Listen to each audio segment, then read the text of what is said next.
the early 1990 seconds, if you gave the world the word supermodel, it quietly answered with one face, Claudia Schiffer.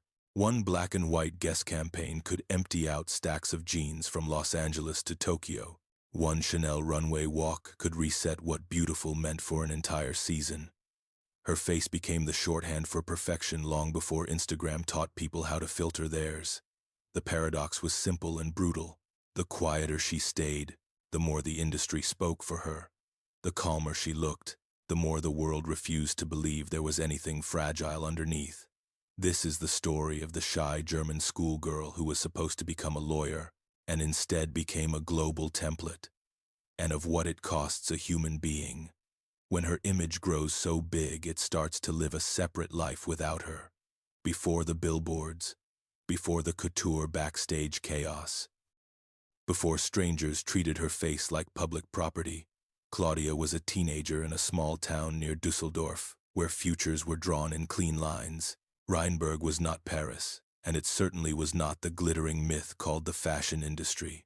It was the kind of place where people expected to recognize you at the supermarket, where your parents' reputation was part of your identity, where you could imagine adulthood without imagining fame. Her family's path was respectable and practical, and she was expected to follow it.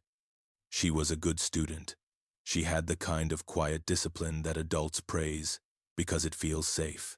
The plan was law school, the kind of life where a person's name is important because of what it does, not because of what it sells. Her shyness was not a charming quirk. It was a physiological state. She blushed easily. She disliked walking into a room where people might look at her. She was tall enough to feel conspicuous and reserved enough to feel exposed.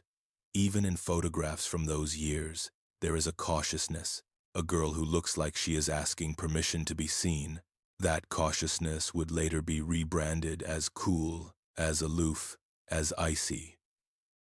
As if anxiety were a style choice, but in the beginning it was simply fear of attention and a preference for staying inside the boundaries of her own control. She did not feel like someone who belonged to a world built on being watched. The night she was discovered did not feel like destiny.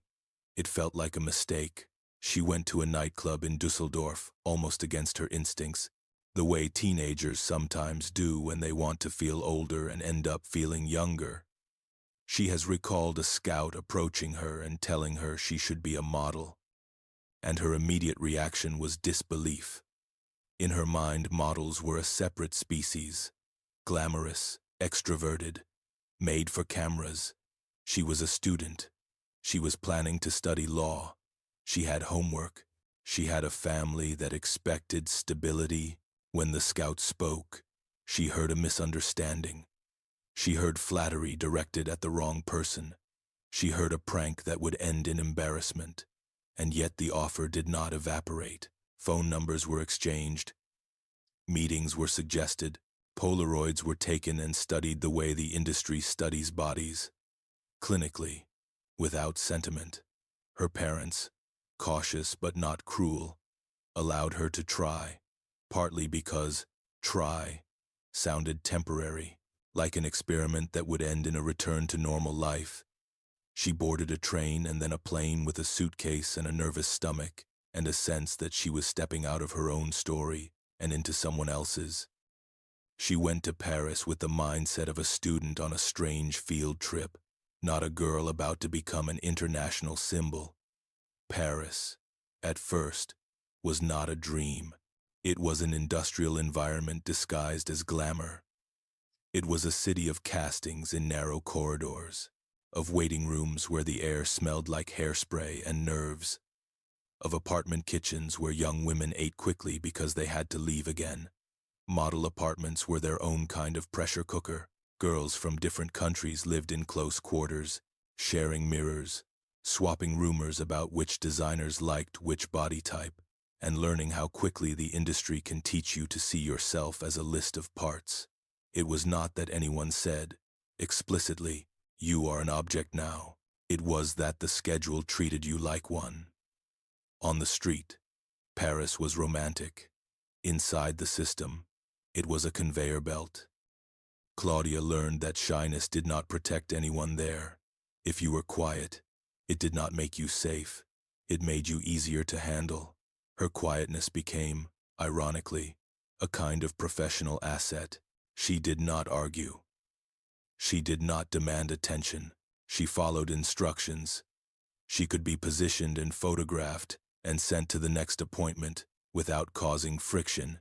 And because she was tall, blonde, and striking in a way that read as classic, people began to treat her as a solution, the face you can put on a brand when you want the product to look clean, high value, and obvious. Her early test shoots captured something editors could use. The symmetry of her face held the light in a clean way. Her features read as classic, a precision that could be styled into retro glamour or modern minimalism. In an era that had just burned through the loudness of the 1,980 seconds, her quietness felt like a reset. It is important to see how quickly the system decides what you are. Claudia did not wake up one day and choose to be the face of perfection. That title was assigned. It was repeated. It became currency. Soon, her name was moving through offices the way rumors move. With certainty, but without intimacy. The first jobs were proof that she could be used. The next jobs were proof that she could be multiplied. Claudia began to appear in magazines, then on covers, then in campaigns that traveled farther than her own imagination. A girl who had been planning law school began to measure her days in call times and fittings, her weeks in flights, her months in seasons, in fashion. Time is not a calendar. It is a cycle of collections, and the cycle does not care what you miss while you keep up. Then came the Guess campaign that turned a promising model into a global phenomenon. In 1989, Guess hired photographer Ellen von Unwerth and leaned into a black and white, filmic aesthetic that felt both nostalgic and sharp. The campaign played with a retro, Bardot-like sensuality, but it did not feel vulgar or loud. It felt controlled. Claudia could look like she was flirting while also looking like she was the one holding the power. Those images landed with the force of cultural timing. They offered a fantasy that felt old and new at the same time, a European kind of glamour, timeless enough to appear inevitable, modern enough to sell jeans to people who had never heard of Rheinberg. For the public, the campaign made Claudia famous overnight. For Claudia, it created the first crack in reality. She was still young enough that her own face on a billboard felt like a prank. Imagine walking past a wall-sized version of yourself and realizing millions of strangers are forming opinions about you based on a still frame you barely remember taking. Imagine understanding that those opinions can translate into money for brands, contracts for agencies, and expectations for you. The myth says, she was discovered, she was lucky, she was perfect, and then she was famous. The human story is messier. Fame is not one event. It is a slow theft of anonymity that happens until you wake up one day and realize you cannot get it back. The Guess images also did something more consequential. They created a template. They taught the industry what it could sell if it sold calm sensuality instead of overt provocation. The campaign did not just move denim. It moved the idea of a woman whose beauty was powerful precisely because it looked effortless. Effortless is the most seductive lie in fashion. It suggests that perfection is natural rather than built, that the face and body are gifts rather than work, and that the person inside the face does not need to be consulted. Fame brought Claudia into the orbit of Karl Lagerfeld, and Lagerfeld turned the commercial phenomenon into high-fashion legitimacy. Chanel in the late 1,980 seconds and early 1,990 seconds was a house being continually rewritten by one man's appetite for reinvention. Lagerfeld wanted a face that could represent youth and accessibility without sacrificing the illusion of luxury. He saw Claudia's Guess images and read them as evidence. She could carry fantasy without effort, and the fantasy would look expensive. When he declared his interest, doors opened quickly. That is how fashion power works. It does not persuade, it declares, and the rest of the system rearranges itself to match the declaration. Backstage at Chanel, perfection was not poetic, it was logistical. There were schedules, measurements, dressers with lists, assistants moving fast enough to look angry even when they were calm. The runway itself was a controlled trap. Light, music, photographers, and the knowledge that the whole spectacle is designed to make the clothes look inevitable. Claudia's gift was that she could walk in a way that made inevitability believable. She did not need theatrics. She had stillness. She held her face like a secret. She moved as if she was unbothered, as if she belonged to the clothes instead of the clothes belonging to her. It is here that the paradox begins to crystallize.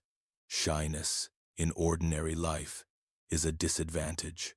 In the fashion system, shyness can be mined into a signature. Claudia's reserve became her brand. The more she restrained her expression, the more the camera could project onto it.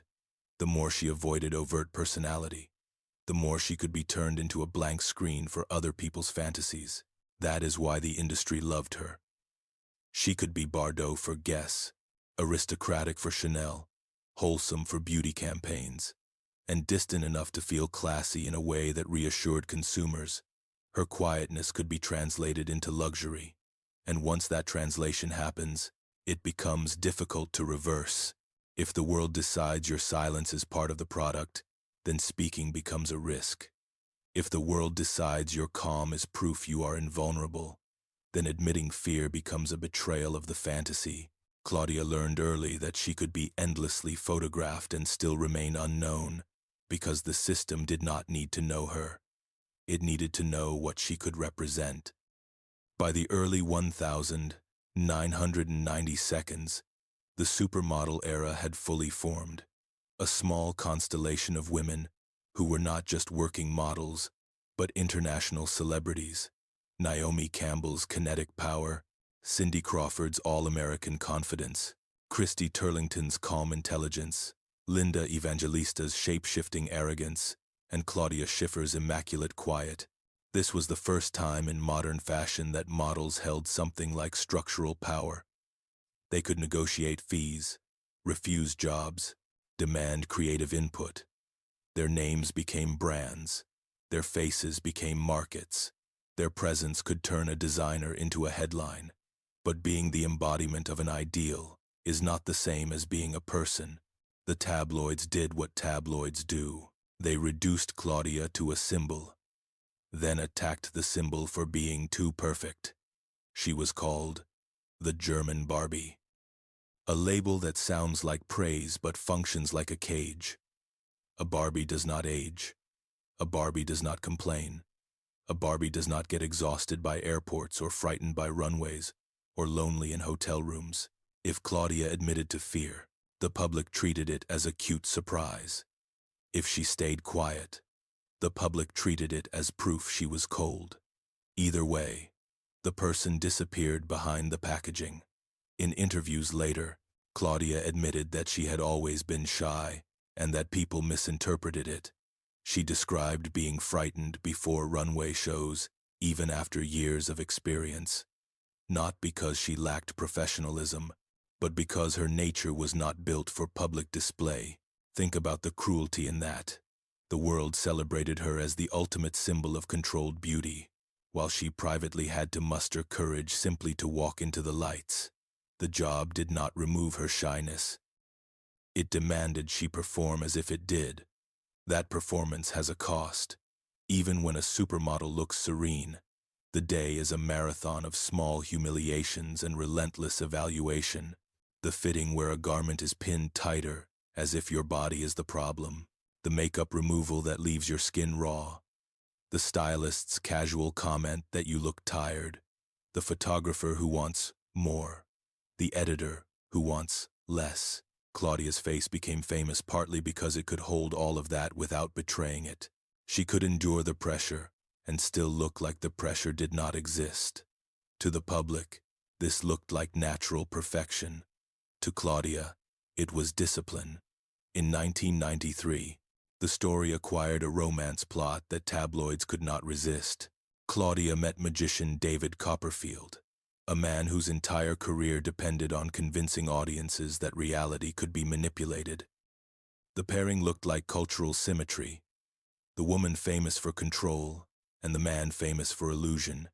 Their relationship lasted for years and turned Claudia's private life into public material. She appeared in his shows, participating in staged disappearances and levitations, literally letting her body be part of the trick, while the press treated the relationship itself like another trick to be exposed. The attention was relentless. People did not want Claudia to have a relationship, they wanted a narrative. Every photograph of the couple became evidence for theories: staged, strategic, fake, true, doomed. The press treated their intimacy like a product. When rumors circulated that the relationship was manufactured for publicity, the controversy escalated into legal fights and headlines that only increased the sense of invasion. Claudia later spoke about how unfair and stressful it was to be open about her private life and then watch it be turned into material for strangers. There is a dark irony in how those years played out.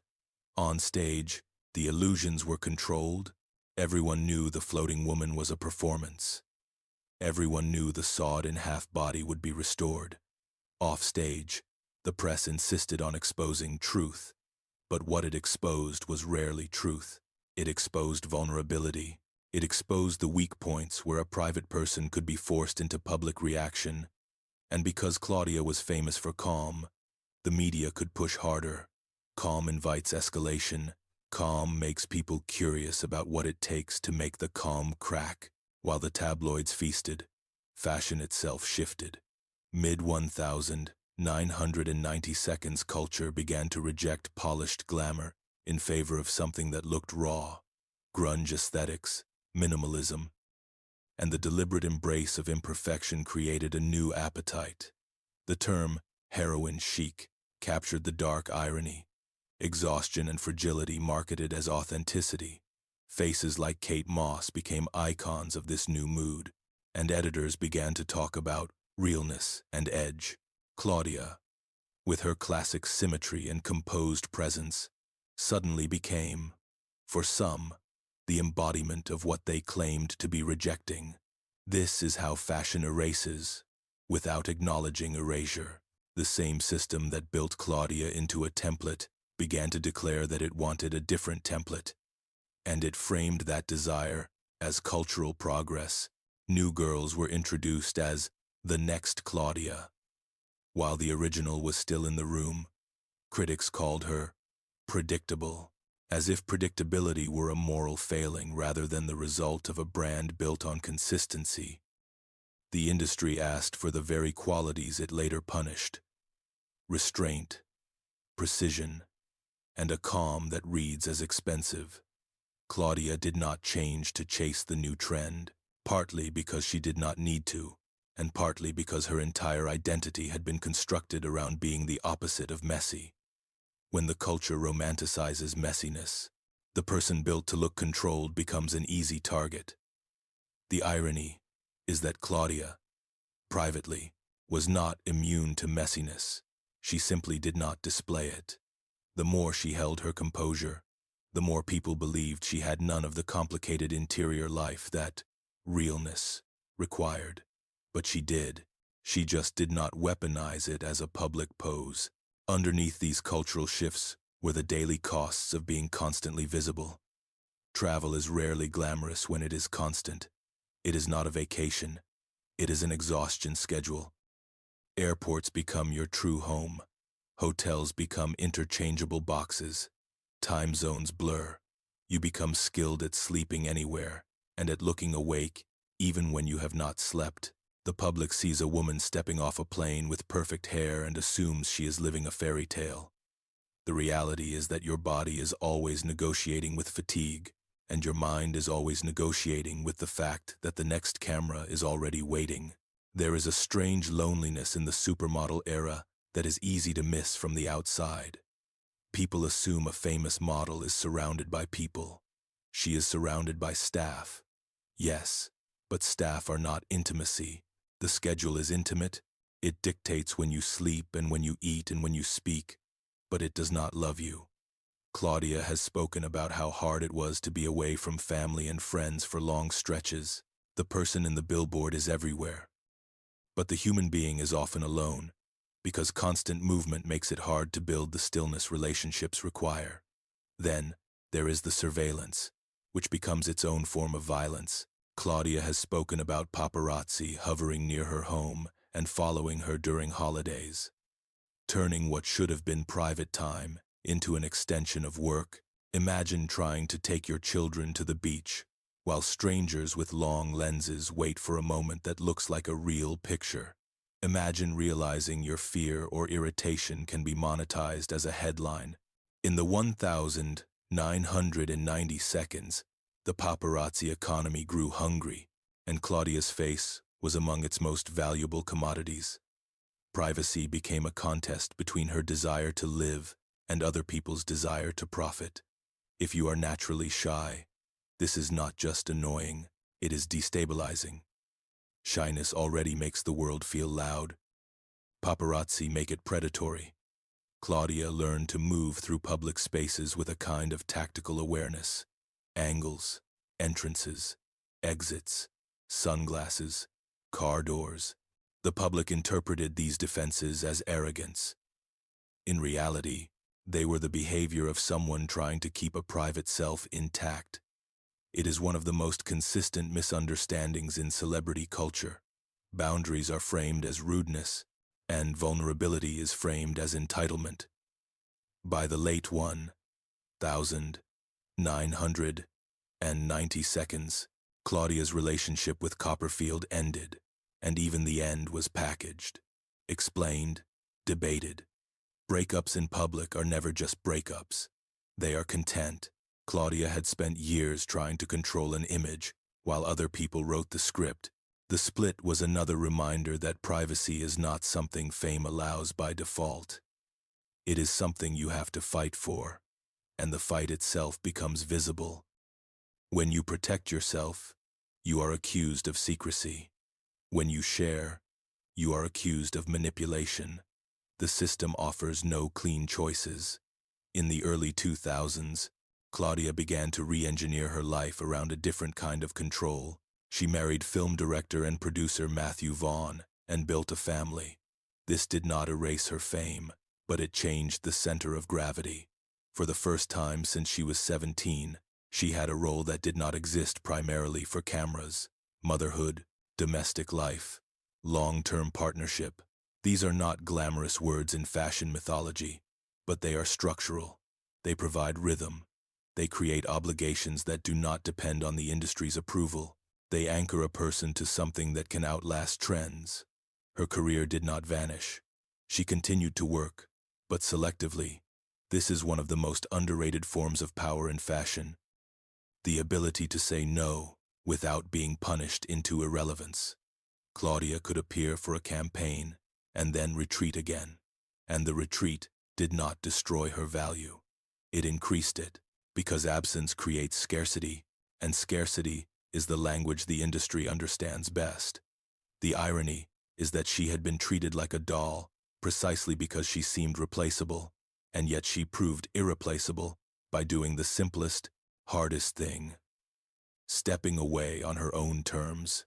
As the decades passed, the supermodel era turned into nostalgia, and nostalgia began to function like a second career for its survivors. Claudia's face became a reference point for countless recreations, glossy editorials that mimicked the Guess vibe, campaigns that leaned on black and white sensuality, runway casting that tried to re-summon the old aura. The more the culture moved forward, the more it returned to her as shorthand for classic perfection. Then social media arrived, and the paradox escalated. The supermodel era had created icons to be admired from a distance. Social media created a world where everyone performs iconography every day, and in that new system, Claudia's old images became raw material. Scans of 1,990 seconds. Editorials circulated without context. A guest billboard became a mood board. A Chanel runway moment became a vibe. The woman herself became optional. People copied hair, makeup, posture, the angle of a shoulder, the expression that suggests composure. Some did not even know her name. They knew the aesthetic she represented, which is how an industry turns a person into a symbol and then pretends the symbol has always existed independently of the person.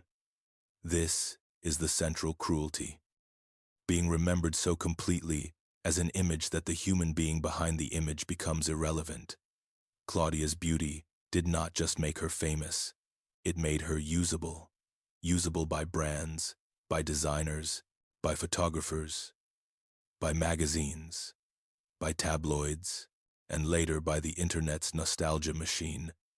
The people consuming the image often believe they are admiring her. In reality, they are often consuming a product that was built on her silence and on her ability to endure being projected onto. Claudia refused to let her legacy be reduced to anonymous nostalgia. Instead, she began to curate it. In 2017, she released a book and curated an exhibition titled Captivate, presenting her career's imagery as archive rather than random consumption. The move was subtle but radical. She was no longer only the subject of photographs. She was the author selecting them, framing them, giving them context. She turned the myth back into a record of work. She reminded viewers that a famous image is not just beauty. It is labor. It is planning, negotiation, endurance, and often the suppression of fear. Curating the archive also allowed her to do something she had not been allowed to do in the 1,990 seconds, to slow the story down. In the supermodel era, images were consumed fast. A campaign hit, a season ended, a new season began. Nostalgia collapses all of that into a single dreamy timeline. Captivate pushed against the dreaminess by insisting on sequence, on craft, on the fact that a life is lived between photographs. It said, indirectly, the girl in these images was not just an idea. She was a person moving through a decade that wanted her to be an ideal and nothing else. A year later, fashion staged a collective memory as theater. At Versace's Spring 2018 show in Milan, Claudia appeared alongside Naomi Campbell, Cindy Crawford, Carla Bruni, and Helena Christensen in a tribute that felt like a living museum exhibit. The crowd's reaction was not only nostalgia, it was recognition of cultural power. For a few minutes, Oling Lena, Sikun Lena, Bayon Eklan, the world behaved as if a runway walk could still be an event that mattered beyond fashion. But the moment also carried a quieter truth. These women did not walk out to prove they still belonged. They walked out as evidence that they had already shaped the culture, and the culture was still feeding on what they had built. What makes Claudia's story compelling is that it refuses the obvious tragedy. She was not destroyed publicly. She did not implode in scandal. She did not disappear into a cautionary tale. Her tragedy is more modern, more intimate, and therefore harder to see. The gradual separation between person and image. The way the image begins to live its own life, accumulating meaning that the person inside it cannot fully control. Claudia learned, over decades, how to build boundaries, but the boundaries never fully stopped the public from projecting. They only stopped the public from reaching her body. Look at the way people still talk about her, as perfection, as the blonde ideal, as the face of a decade. Those phrases sound flattering until you realize what they erase. They erase fear. They erase fear. They erase loneliness. They erase the shy girl who did not believe she belonged in a nightclub, much less in a global fantasy. They erase the labor of maintaining a calm that the industry treated as natural. They erase the fact that perfection is never free. Someone pays for it. Even if the bill is not visible on the photograph, it is also worth noticing how the world responds to calm. Claudia's calm became evidence that she was fine. Her silence became evidence that she agreed with whatever story the industry told about her.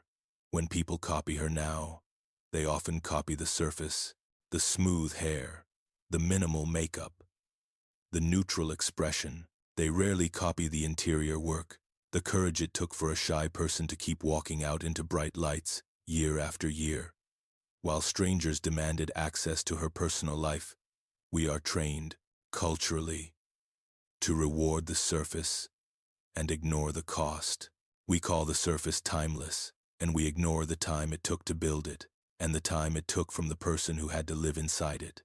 The story ends, as most true stories do, without a neat moral. Claudia Schiffer is still here, still occasionally visible, still a name that can command attention when she chooses to appear. She has done something very few public figures manage. She has kept her private self private enough to protect it, while still allowing the world to keep its myth. She learned to let the image work for her, rather than let it consume her entirely. That is survival, and it deserves to be taken seriously as a skill. But survival does not cancel the question her life raises. If the 1,990 seconds made Claudia the template for perfection, the 2,020 seconds have turned the pursuit of perfection into a daily habit for millions. People curate their faces online the way magazines once curated hers, and then they scroll through old photographs of Claudia as if the aesthetic appeared by magic. The machine has only grown larger. It has more cameras now, more audiences, more incentives to stay calm, to stay polished, to hide the cracks. We have learned new tools for editing, but we have not learned new ethics for looking. So the final question is not about Claudia alone. It is about the rest of us. If an entire world could look at one shy German girl, turn her calm into a product, and then refuse to believe she might be fragile underneath, what happens when that same world asks everyone to live as an image? When we praise timeless perfection, are we praising a human being, or are we rewarding the system that teaches us to mistake composure for invincibility, to confuse silence with consent, and to consume a woman's face as if she owes the world the perfect version of herself forever, without ever paying the cost of what that perfection requires?